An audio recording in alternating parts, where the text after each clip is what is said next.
Vamos valorizar a nossa linguiça. Tá na hora, né? Tá na hora. Está na hora. Você sabe que a gente fala uma frase que quando a gente foi montar o negócio, nós temos uma fábrica que fabrica as linguiças, né, verdadeira, legítima, tradicional, todos os adjetivos, né, uma loja para vender o produto, um empório para vender coisinhas lá e o boteco, que a gente não chama de restaurante, porque pela simplicidade, pelo tamanho dele, a gente não chama de restaurante, chama de boteco carinhosamente, né, onde a minha esposa está lá nesse momento. Mas é assim, a gente formou essa frase, né, em função dessa história toda. A gente brincou assim, encher linguiça é uma coisa muito simples a princípio, mas vem do tempo, para a gente encher linguiça, né, é um terno esperar de quem bem queremos e um presentear daquilo que melhor sabemos fazer. Eu acho que se a gente pensar assim, poxa, eu estou presenteando essa pessoa, eu tô fazendo com que ela, eu estou dando o meu melhor para ele está se regozijando com isso, está se deliciando com isso, eu acho que é um bom caminho para a gente construir uma economia bacana. Maravilhoso, sensacional. O programa coletivo de imprensa de hoje, eu confesso a vocês que seria muito fácil o Marcos vir aqui e falar tão somente da linguiçaria Real Bragança, que eu aprovo e recomendo para você, é maravilhoso o local. Ele poderia estar vindo no Tudo a Ver, como estarão vindo, fazendo as suas receitas, mas nós conversando, o que é bom demais, e essa é a função. Eu vi o quanto de elemento de cultura e de história poderíamos estar trazendo e o resultado foi esse. Quando a gente fala que a gente é um lado pejorativo, falar de linguiça, e a gente fala isso, a gente tem que mudar isso, porque quando eu falei, olha, o que será no programa de hoje? Eu falei, nós vamos falar da linguiça de Bragança. As pessoas não entendem, mas vai falar 1h30 da linguiça de Bragança? Pois é.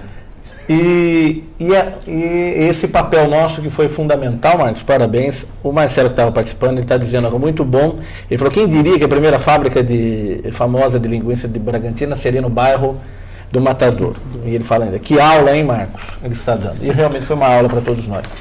Esse é o nosso papel. Então, eu tenho certeza que você em casa hoje, com certeza, pegou alguma informação, alguma coisinha você pegou e ficou sabendo, para contar para o seu filho, que vai contar para o seu neto, que vai levar essa história, o que pelo menos a gente está contribuindo de fazer o nosso papel de conscientização, que nós somos a terra da linguiça, somos a capital da linguiça, e com essa marca nós podemos ser muito fortes, todos nós aqui, gerar empregos, orgulho para todos nós. Então, está na hora da gente mudar. E a intenção do programa foi essa, eu tenho certeza que a gente alcançou também, Marcos.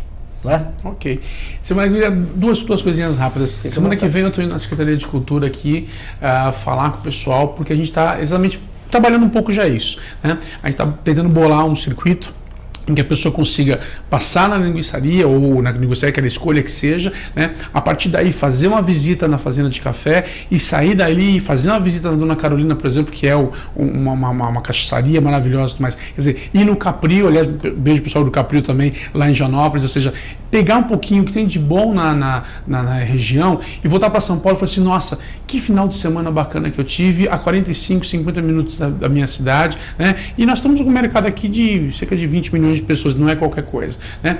E assim, humildemente, sinceramente, pedir para que as pessoas que tiver contribuição, que tem história, foto, referência e tal, dá uma passadinha na linguiçaria Real Bragança, traz lá pra gente, vamos bater papo. Assim, essa conversa começou, na verdade, exatamente por causa disso. Minha esposa é chefe de cozinha, especializada em charcuterie, que é a especialidade de fazer enchidos, embutidos, etc. Tal. Ela falou assim, Marcos, né, vamos conversar, por que Bragança não tem uma linguiçaria? Né? Assim, confunde-se muito a questão do açougue com a linguiçaria, do fazer linguiça e tal, né? Assim, mas não tinha um lugar ainda para se degustar, para se ver, para se comprar, para se levar, etc. Tal. Por que não tem? E foi nessas conversas com amigos, com colegas e com os próprios bragantinos que falavam assim, né? Ah, é legal, que a gente resolveu entrar nesse negócio. Mais do que um negócio de coração, e que eu convido a todos, principalmente para partilharem com a gente lá. Então, se tiver um documento, uma foto, qualquer coisa que você tiver de histórico, por favor, leva lá para a gente poder trocar e poder ampliar essa conversa. Que programa, viu, Marcos? Que programa legal. Muito bom. Que nós todos fizemos, com a colaboração aí a sua, do Danelon, de você de casa, hoje realmente sensacional. Eu sempre faço algumas perguntas no final, um bate-bola rapidinho para a gente conhecer mais. Nosso entrevistado, o Marcos Pedro Lopes, que nos deu esta aula, a linguiça de Bragança. É lógico que todos podem ter aí um pouquinho de história aqui, um pouquinho de história ali. Então, como ele disse, vamos somar todas essas histórias. Eu sei que tem muita gente que tem outras histórias de pessoas que faziam linguiças, e, enfim, vamos somar nessas histórias e quem sabe a gente começar a ter um norte bem fixo sobre a terra da linguiça. Muito bem, vamos conhecer um pouquinho mais do nosso entrevistado de hoje, que falou sobre a história da linguiça de Bragança, o Marcos Lopes. Marcos, a sua melhor lembrança da infância qual é? Olha, é de um panetone. Mas não tem a ver com o panetone em si, tem a ver com o comércio. Assim, sinceramente, um dia que meu pai olha para fora, nós tínhamos uma venda no bairro do Topé, em São Paulo. Meu pai olha para fora e fala assim: esse ano vai ser bom, esse final de ano vai ser bom.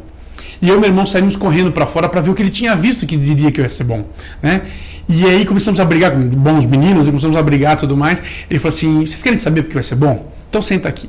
E minha memória de ele mostrando pra gente que o vizinho tinha trocado de carro, que o outro estava voltando mais feliz do trabalho, etc. Tal.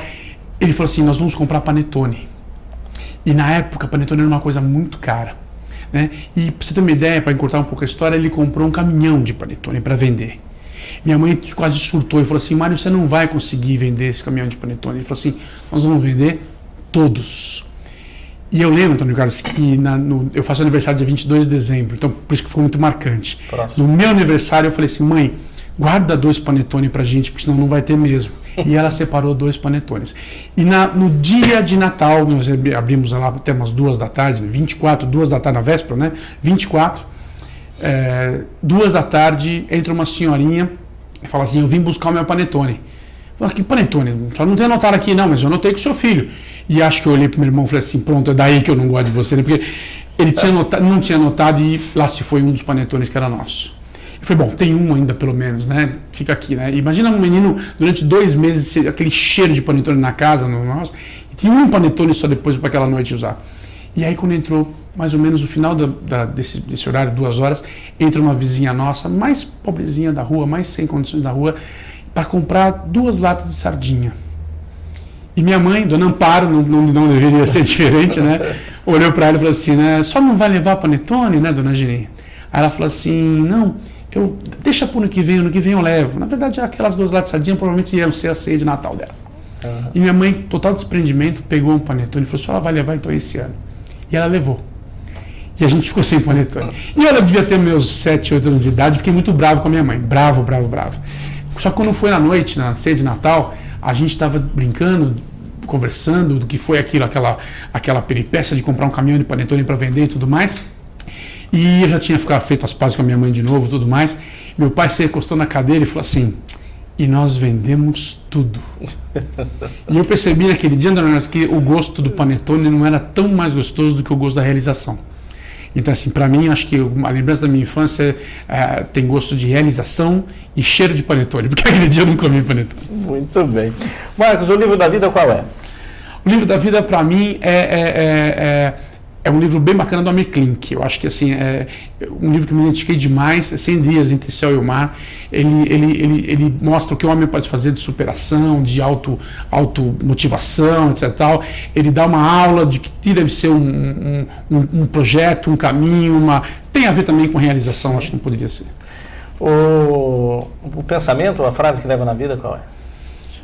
Além dessa que é o lema da Real Bragança. Eu brinco muito com essa frase, mas eu acho ela verdadeira. Eu acho assim, fazer 2 vezes antes de se arrepender, sabe? Eu acho que a gente tem que ter ousadia e ter uma frase mais importante que essa, que eu não sei citar de quem é agora, mas que fala assim: faça.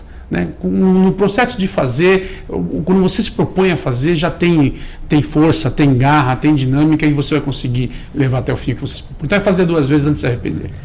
E antes de morrer, gostaria de fazer o que, Marcos? Nossa, eu tenho tanta coisa para fazer antes de morrer. Ainda que eu preciso de um. Eu preciso comprar um barco, um veleiro. Se bem que meus amigos falam assim que melhor do que ter um veleiro é ter um amigo que tem um veleiro. Né? Mas eu quero comprar ainda, né? Vou convencer minha esposa ainda para dar uma voltinha com o veleiro. E eu preciso, porque eu gosto muito de mar, apesar de estar branquinho assim, eu gosto muito de litoral. Um dos motivos de vir para cá, para a região, foi esse também. Nós estávamos por aqui, muito fácil acesso também. Né? E eu acho que fazer um empreendimento.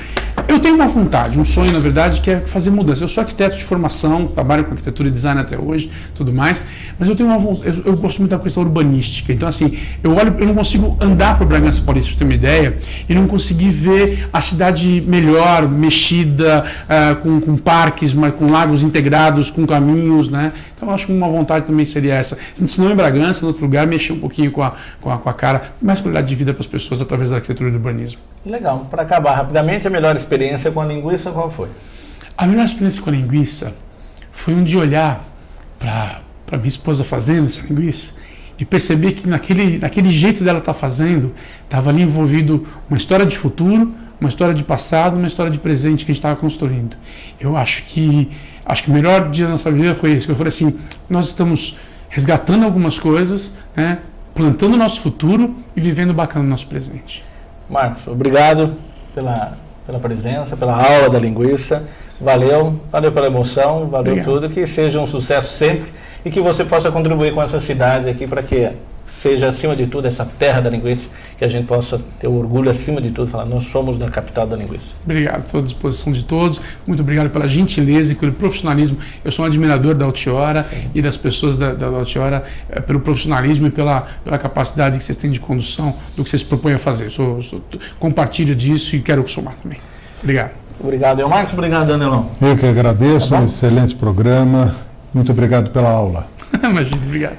Muito bem, nós vamos ficando por aqui mais um programa Coletiva de Imprensa. Obrigado a você. Hoje nós entrevistamos o Marcos Lopes falando a história aqui da linguiça de Bragança Paulista. Chegou aqui na TV Altiora, 45 minutos antes do início da entrevista. E durante 1h30 respondeu perguntas de Danelon, as minhas e as suas, de forma espontânea, sem sabê-las previamente.